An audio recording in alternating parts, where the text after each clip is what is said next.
자, 이제 국제투자 10주차 마지막 3교시 강의를 시작하겠습니다. 아까 이제 2교시 말미에 이제 재팬에 대해서 얘기했는데요. 자, 일본은 80년대는 일본의 시대라고 할 정도로 그야말로 엄청난 기세를 올렸죠. 그러나 90년대 와서 이제 버블 경제가 붕괴되면서 90년대 이후 그 당시는 뭐 이제 로스트 데케이드, 잃어버린 10년이라고 이제 지칭됐습니다. 근데 지금은 그게 계속 이제 이어지면서 로스트 20 years, 잃어버린 20년.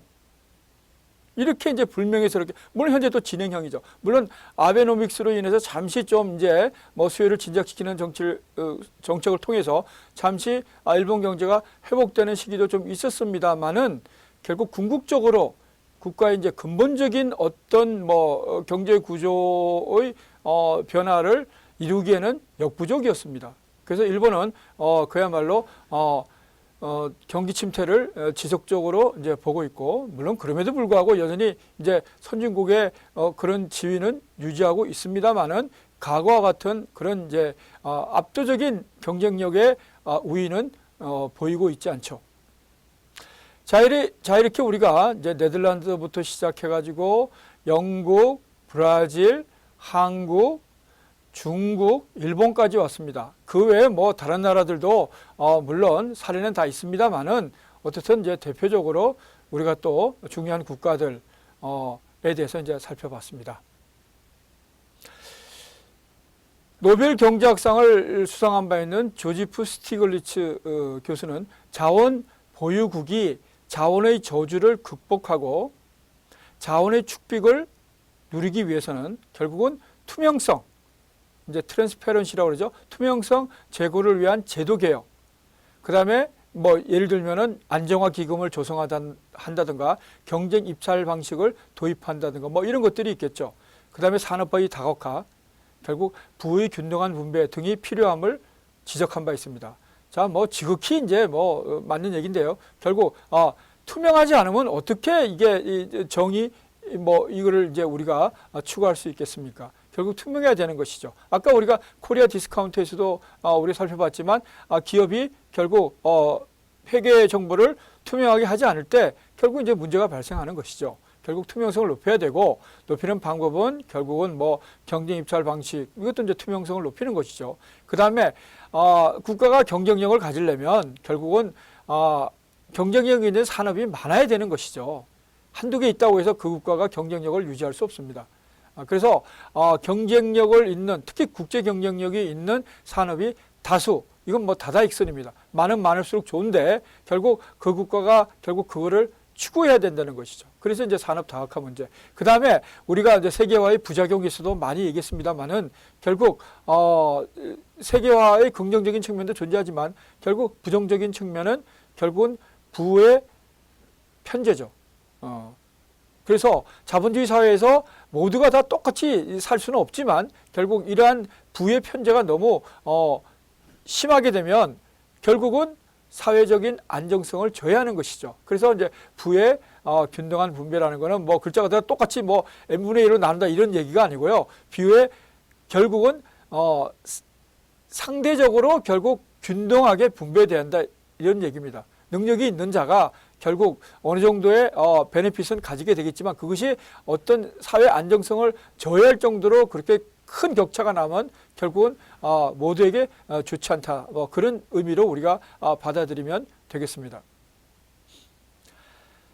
자, 이제 세계의 이제 대표적인 자원 부국으로 중동 산유국을 뭐 당연히 들 수 있겠고요. 러시아, 캐나다, 호주 등 14개국을 지적할 수 있겠습니다.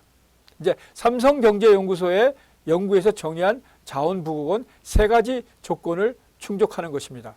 근데 첫 번째는 자원 수출의 규모가 100억 달러 이상인 경우, 국내 총생산 즉 GDP 대비 자원산업, 여기서는 농수산업 플러스 광업의 이제 자원산업으로 봤는데요. 이 비중이 20% 이상일 것. 그 다음에 1인당 소득 5,000달러 이상을 충족하는 이 세 가지 기준을 충족하는 국가를 결국 삼성경제연구소의 연구에서는 자원 부국으로 정의했습니다. 자, 그렇다면 참고 3을 이제 우리가 보면 주요 자원 부국 현황에 대해서 나와 있습니다. 또 분야별로 나와 있죠. 원유 가스, 광물, 곡물, 복합형 뭐 여러 개를 가지고 있다는 얘기죠. 이상적인 경우죠. 자, 원유가스부터 먼저 보면 뭐 대부분이 중동 산유국이죠. 사우디아라비아, 아랍에미리트, 쿠웨이트, 카타르, 러시아, 카자흐스탄, 노르웨이, 베네수엘라 이런 국가를 지칭할 수 있고요. 광물로는 칠레와 남아프리카 공화국, 곡물은 아르헨티나, 복합형은 호주, 캐나다. 자, 캐나다는 원유가스 플러스 광물 플러스 곡물입니다. 우리로서는 너무나 이제 부러운 그런 자원을 가지고 있는 거죠. 브라질은 원유가스 플러스 광물입니다. 자, 그래서 이제 자원 부국 현황을 이제 분야별로 좀 분류해 봤고요. 그래서 자원 부국은 자원 수출로 벌어들인 막대한 자금력을 기반으로 해서 추가 자원을 개발을 하고 있고 산업을 다각화시키고 있고 또 사회 인프라를 구축하는 등 세계 경제에 있어서 사업 기회 제공자로 부상하고 있습니다.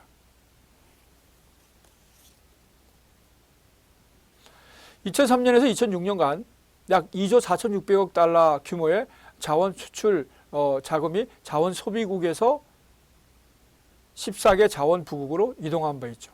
국가별로는 사우디아라비아, 러시아, 캐나다 이런 순으로 나타나 있습니다. 자원 가격이 대폭 상승했던 2007년 한 해만 약 9,600억 달러, 무려 1조 달러에 가까운 자금이 유입된 것으로 추정되고 있습니다. 이제 세 번째는 자원 기업에 대한 분석의 필요성입니다.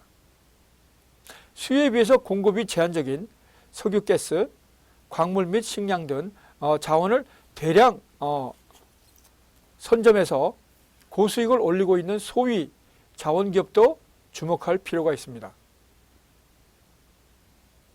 한국 기업도 자원 부국이 제공하는 사업계를 적극적으로 활용하고 한국 기업이 진출할 수 있는 틈새 시장을 개발하기 위해서는 자원 부국의 특성과 사업계를 파악해서 자원 기업의 사업 전략도 분석할 필요가 있다는 얘기입니다.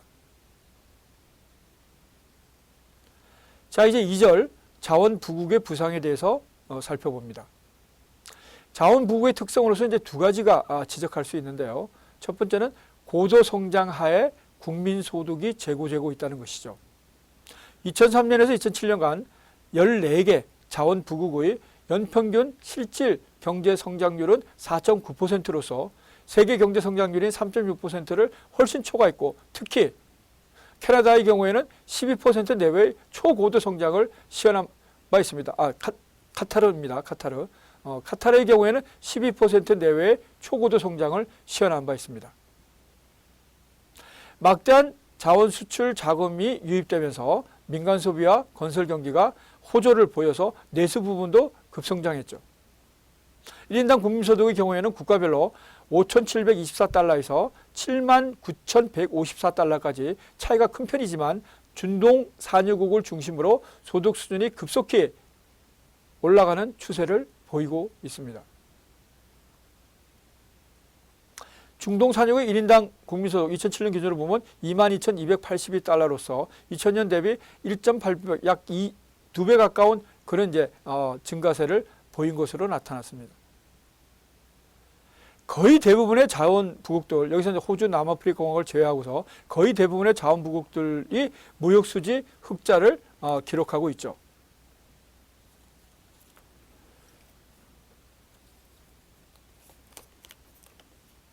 특히 이제 2대 원유 수출국인 러시아, 사우디아라비아의 무역수지 흑자는 약 1,400억 달러로 나타났습니다. 또한 국제금융시장의 핵심 세력으로 부상하고 있는데요. 2007년 9월 말 기준 2조 8,760억 달러에 이르는 전 세계 국부펀드 중에서 73%가 자원부국의 국부펀드일 정도로 자원부국은 이미 국제금융시장에서 거대한 투자가로서 부상하고 있습니다. 2007년 후반 서프라임 모기지 사태로 위기에 직면한 미국 내 주요 투자은행을 구원하는 흑기사 역할을 담당하기도 했습니다. 자원부국의 순 해외 자산 규모를 보니까 아랍에미리트가 8,020억 달러, 사우디아라비아 6,980억 달러, 노르웨이 3,650억 달러, 쿠웨이트 2,910억 달러 순으로 나타났습니다. 아랍에미리트는 일본에 이어서 세계 2위의 채권 국가로 부상했습니다. 특히 중동 산유국은 2006년 말 기준으로 2조 2천억 달러의 해외 투자 자산을 보유하는 등 세계 최대의 자본 공급원 역할을 수행하고 있습니다. 또한 1조 달러 규모의 해외 주식, 즉 이 당시 전 세계 시가총액의 2% 수준인데요. 이걸 보유하고 있고 헤지펀드와 사모펀드에도 약 3천억 달러를 투자한 바 있습니다. 자, 자원부국이 부상했다는 사업기회 한 세 가지로 우리가 살펴볼 수 있는데요. 자원부국이 부상함에 따라서 자원개발, 산업 다각화 정책, 삶의 질을 제고시키기 위한 사회 인프라 건설, 여기 뭐 주거 환경을 개선하는 뭐 이런 것들이 있습니다. 이런 것들을 포함한 다양한 사업 기회가 창출되고 있죠. 특히 자원개발에 대해서 살펴봅니다. 자원개발은 이제 두 가지가 있는데 유전개발 사업과 가스전 개발 사업이 있습니다. 자, 유전개발 사업을 우선 보면 일단 선점할 경우에 지속적인 캐시카우, 캐시카우는 이제 돈벌이가 되는 상품 뭐 이런 의미를 가지고 있죠. 달러 박스 뭐 또 다른 의미로서 이렇게 이제 표현할 수 있겠습니다. 지속적인 캐시카우 역할을 하게 됩니다. 최근에는 자원부국들이 자원 무기화 정책을 발표하는 등 참여 여건은 점차 불리해지는 추세를 나타내고 있습니다. 과거에는 자원부국의 기술력과 자본력이 부족해서 결국 다국적 자원기업의 투자가 필수적이었습니다. 그러나 최근에는 막대한 자본을 축적한 자원부국들이 유전개발을 주도하고 있는 상황이죠. 1970년에는 석유 메이저가 원유 생산량의 94%를 가져갔지만 2005년에 오면 32%에 불과한 실정입니다. 그래서 산유국 국영석유회사가 68%를 소유하고 있죠. 가스전 개발 사업을 보면 유전 개발 사업보다 진출 기회가 더 많다고 할 수 있겠습니다.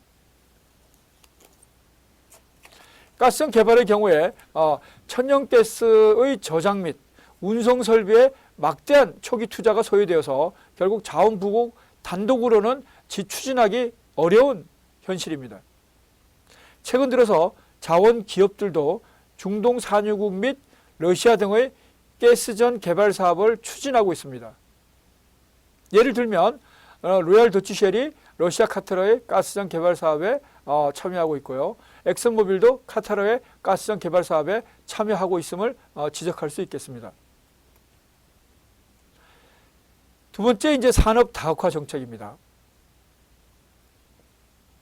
산업 다각화 정책은 이제 중동 산유국을 비롯해서 러시아, 중앙아시아 국가들이 공통적으로 채택하고 있는 국가 발전 전략으로서 이것의 핵심은 화학, 철강, 비철금속 등 다양한 하류 부문, 즉 다운스트림 하류 부문 산업에 진출해 있습니다.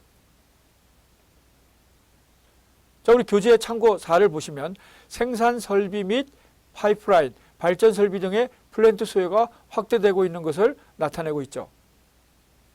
사우디아라비아와 기타 국가로 양분해서 살펴보고 있습니다.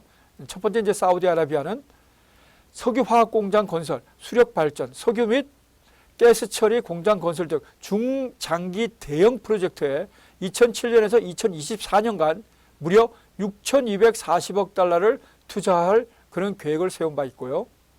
기타 국가로서는 이제 아랍에미리트는 향후 20년간 3,510억 달러, 카타르 향후 5년간 약 700억 달러, 쿠웨이트 2020년까지 680억 달러, 카자흐스탄 향후 10에서 15년간 650억에서 700억 달러 등도 석유 관련 부분에 대규모 투자를 계획하고 있는 국가별 사례입니다.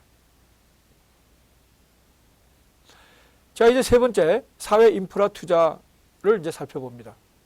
주거 환경 개선 사업으로서 신도시를 건설하고 사회 인프라 투자에 경쟁적인 추진을 하고 있습니다. 따라서 향후 건설 및 엔지니어링 수요의 지속적인 증대가 예상되고 있습니다. 우선 아랍에미리트에서 활성화되고 있는 첨단 신도시 건설 붐이 쿠웨이트, 사우디아라비아 및 카자흐스탄 등 인근 국가로 급속히 확산되고 있습니다. 쿠웨이트는 실크시티 프로젝트를 추진하면서 이게 총 870억 달러 규모인데요. 이걸 추진하고 있고 사우디아라비아도 총 267억 달러를 투자해서 킹 압둘라 경제도시 건설을 추진한 바 있습니다. 참고 5를 보면 아랍에미리트 아부다비시의 사디야트 섬 개발에 관한 정보가 나와 있습니다. 사디야트 섬 개발은 아부다비시 북동부 해안에 건설되는 관광, 레저, 주거단지로서 15만 명이 거주할 수 있는 규모로 진행되고 있습니다. 또한 산업다각화 정책과 이제 또 첨단 산업에 대한 그런 투자의 한 예가 되겠는데요. 정보화 사회 건설을 위해서 IT 인프라 관련 투자도 확대되고 있습니다. 특히 이제 중동 산유국들은 디지털 격차를 해소하기 위해서, 영어로는 이제 디지털 디바이드라고 합니다. 디지털 격차를 해소하기 위해서 정보화 사회 건설에 주력해서 PC 등 하드웨어와 소프트웨어 시장이 급속히 성장하고 있습니다. 이제 3절 자원기업의 부상에 대해서 살펴봅니다. 여기도 이제 세 가지 부분이 있는데요. 석유, 광물, 곡물로 대표적인 자원기업들을 살펴보겠습니다. 국제원자재 가격이 상승해서 결국 매출이 증가되고 인수합병을 통해서 규모가 확대되면서 2007년 포천지 선정 글로벌 500대 기업에 결국 속한 자원기업의 수는 무려 53개로 나타났습니다. 이건 2001년 대비 22개 기업이 증가한 것이죠. 자원기업 중에는 매출 기준 글로벌 500대 기업이면서도 비공개를 이유로 순위 산정에서 제외된 기업도 다수 존재하고 있습니다. 대표적인 사례가 미 곡물 생산업체인 카길, 매출 규모 한 48위 정도 되고요. 칠레의 구리 생산업체 코델코 432위 정도 됩니다. 이런 기업들이 대표적인 사례라고 할 수 있겠습니다. 이제 표 22-3을 보면 포천 글로벌 500대 기업 중 자원기업 수가 업종별로 나와 있습니다. 석유, 광산, 원유채굴, 식량생산 이렇게 업종별로 나와 있기 때문에 참고하시기 바랍니다. 자, 첫 번째 이제 석유를 보면요. 가치사슬의 전 과정에서 사업을 영위하는 석유 메이저가 시장을 주도하고 있습니다. 석유 메이저 3사, 엑슨모빌, 로얄 더치쉘, BP, BP는 이제 영국에 소개해서 브리티시 피트롤리움. 그래서 이 석유 메이저 3사가 10에서 15%에 13%에서 15%의 높은 매출 성장률을 기록한 바 있죠. 이건 2003년에서 2007년 연평균 성장률입니다. 특히 1977년 이후에 원유 가격 변동에 관계없이 단 한 번의 적자도 없는 안정적인 수익을 올리고 있습니다. 석유 메이저들의 경영 성과는 표 22-4에 나와 있습니다.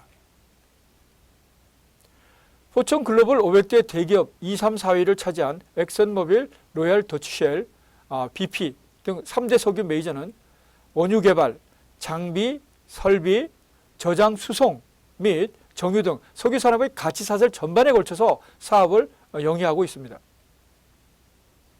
탐사 시추를 통해서 원유를 생산하는 상류 부분, 이걸 업스트림 부분이라고 합니다. 상류 부분이 수송, 정제 및 판매를 담당하는 하류 부분, 이건 이제 다운스트림이라고 그러죠. 하류 부분에 비해서 고수익 구조를 나타내고 있는 것이 특징입니다.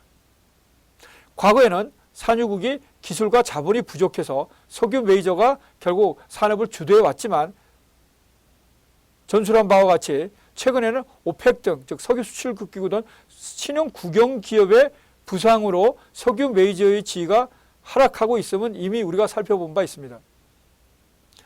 자국 유전에 대한 개발 통제권을 환수하고 그 다음에 자원민주주의가 확산되면서 해당 국영기업의 영향력이 급속히 증대되면 우리가 이미 앞에서 살펴본 바 있죠. 이 대표적인 사례로서 사우디아라비아의 아람코, 러시아의 로스네프트, 그 다음에 이란의 국영석유공사 NIOC 등을 지적할 수 있겠습니다.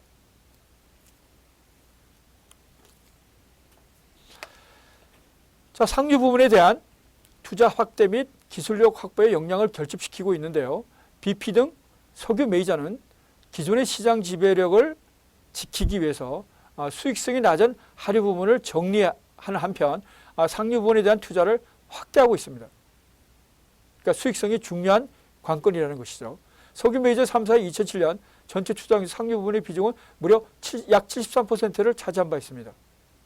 산유국의 국유화 정책으로 인해서 사업 여건이 악화되면서 유정보다는 기술 장벽이 높은, 그래서 산유국의 국영기업들이 수행하기 힘든 천연가스에 대한 투자도 강화시키고 있습니다. 첨단 시추 기술뿐만 아니고 유전 참사, 정보 분석, 생산 관리 등 모든 상류 부분에서 산유국 국영기업에 대한 원가 경쟁력 확보를 위해서 R&D 투자를 강화하고 있고, 기회 선점을 위해서 현금 흐름 관리에도 주력하고 있습니다. 석유 메이저 3사의 R&D 투자 규모를 보면 2007년 기준 약 총 25억 8천만 달러로 나타나서 이건 전년 대비 무려 30% 가까이 증가했고, 현금성 자산 규모도 전년 대비 15.8% 증가한 것으로 나타났습니다. 자, 이제 광물 부분에 대해서 이제 살펴보는데요. 공급 부족하에 광물 메이저는 BHP 빌리턴, 리오틴토, 발레, 코델코 이런 이제 4개사를 지적할 수 있는데요. 이 규모가 확대되고 있습니다. 철강, 전기동동, 광물의 경우에는 상위 4개사가 2003년에서 2007년간 연평균 26에서 65%의 매출 증가율을 기록하였고, 이익률도 20% 이상 유지하고 있습니다. 표 22-6은 광물 메이저들의 경영성과, 이 4개사 호주의 BHP 빌리턴, 호주의 또 리오틴토, 브라질의 발레, 칠레의 코델코사의 주요 경영성과, 매출, 순이익률이 이렇게 또 연평균 매출 증가율 이렇게 이제 나타나 있습니다. 참고하시기 바랍니다. 또한 가격 급등으로 호황인 광산업계를 중심으로 과점화 경쟁도 치열하게 전개되고 있는데요. 중국이 고도 성장하면서 수요는 급증했지만 공급 확대는 지연되고 있는 이런 상황이죠. 자, 일단 중국을 보면 중국은 철광석 및 비철금속 모두 세계 시장에서 30% 이상의 비중을 차지하고 있습니다. 그 다음에 이제 기타 국가를 보면 철광석 3대 수출국인 브라질, 호주, 인도 등을 보면 인도는 자체 수요로 인해서 수출 확대가 어려운 실정이지만 또 브라질, 호주도 신규 광산 개발 및 운송 인프라 구축에 상당 기간이 소요되고 있는 상황입니다. 가치 사슬상의 상류 부분, 즉 광산업계와 하류 부분, 철강업계 모두 규모 확대를 치열하게 전개하고 있지만 상류가 하류를 압도하는 상황입니다. 철광석의 경우에는 세계 3대 업체가 유통 물량의 70% 이상을 차지하는 반면에 수요자인 철강 5대 업체의 시장 점유율은 20%를 하회하는 이런 상황입니다. 또한 수익성 측면에서도 광물 메이저는 30% 이상의 고수익을 시현하고 있는데 반해서 철강 메이저는 10% 정도에 불과한 실정입니다. 따라서 20% 이상의 차이를 보이고 있다고 할 수 있습니다. 두 번째는 이제 M&A 성장 전략 강화입니다. 세계 최대 광산업체인 호주의 BHP 빌리턴은 인수 및 사업 다각화 등으로 인해서 부동의 1위 자리를 추구하고 있습니다. 또한 세계 3위의 광산업체인 호주의 리오틴토 인수에 성공할 경우에는 철광석, 구리, 알루미늄 등 다양한 분야에서 세계 1위로 부상하게 됩니다.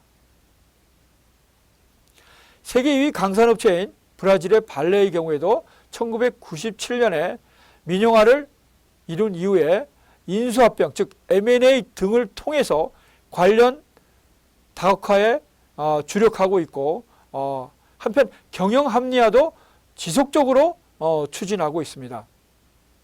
이상 10주차 국제투자 2의 강의를 마치도록 하겠습니다. 11주차 강의에서 보도록 하겠습니다. 수고했습니다.